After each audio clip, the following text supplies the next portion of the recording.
Live proceedings as far as what's happening in the Rajya Sabha is concerned. Let's listen in. From Armenia on Monday, 16 December 2024.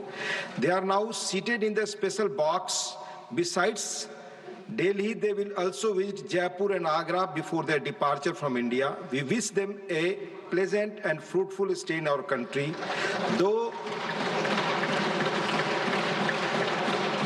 through them we convey our greetings and best wishes to the members of the Parliament of Armenia, the government and the friendly people of Armenia. Honorable Nataji, please. तो मैं कह रहा था कि एक जम्मू कश्मीर की रियासत जिसका जिम्मा जवाहरलाल नेहरू जी उस समय के प्रधानमंत्री जी ने लिया था, और हम सब जानते हैं कि महाराजा हरि सिंह ने जो इस देश के साथ जम्मू कश्मीर की रियासत को विलय किया था, लेकिन एक एक्स्ट्राऑर्डिनरी प्रोविजन के माध्यम से इस बात का प्रयास हुआ कि शेख अब्दुल्ला को जम्मू कश्मीर के विषयों में इन्वॉल्व किया जाए, और उसके लिए जम्मू कश्मीर के बारे में जवाहरलाल नेहरू ने शेख अब्दुल्ला से कहा कि आप अंबेडकर से बात करो, अंबेडकर जी से बात करो, बाबा साहब अंबेडकर जी से। बाबा साहब अंबेडकर जी को जब उन्होंने अप्रोच किया तो आर्टिकल 370 जो बाद में आया, वह उसके बारे में बाबा साहब अंबेडकर ने क्या कहा वो मैं आपको उद्धृत करना चाहता हूं।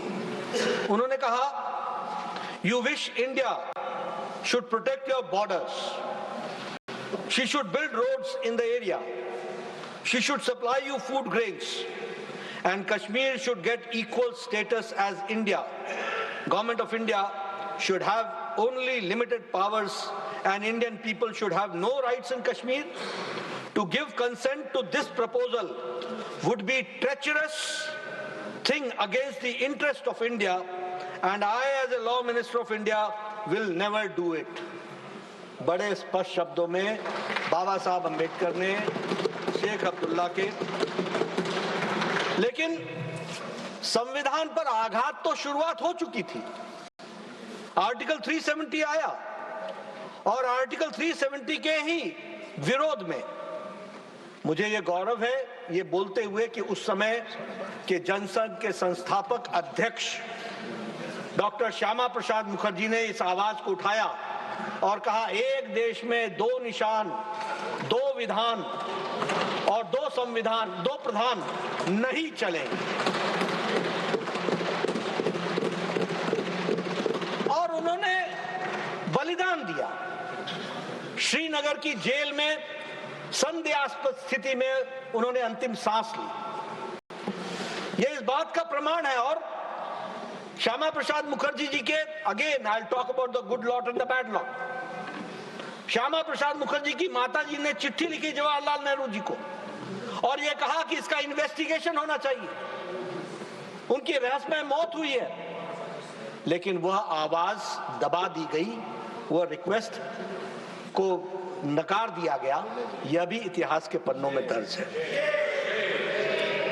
मैं यहां यह भी बताना चाहता हूं कि नहीं सिर्फ आर्टिकल 370 आया, again it is a question of good lot and bad lot, कैसे चीजें चेंज करती हैं।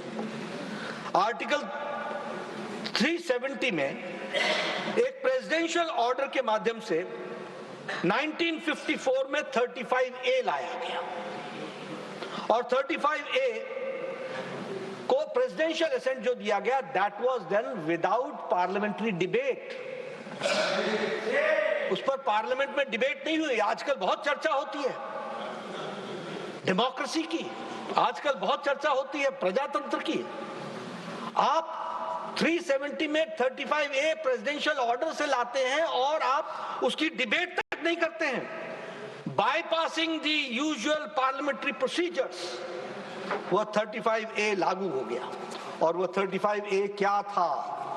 वह 35A डिफाइन करता था कि जम्मू कश्मीर में कौन जम्मू कश्मीर का नागरिक होगा, who will be this state citizen और जम्मू कश्मीर के दृष्टि से उसी को नागरिक माना जाएगा जो 1944 के पहले रहा करते थे, बाकी किसी को भी। All right, that is the latest as far as JP Nadda's stance is concerned. He's of course upping the ante by going on to talk about, while of course there's a debate of round 2 of the constitution, more importantly as far as this is concerned, and that big charge that has come through, a lot that will be happening in the parliament. We'll continue to track that and a lot more, but for the moment that's all I have for you on this edition of The Big Story. Thank you very much for watching, but stay tuned to Miru Now and News to Good.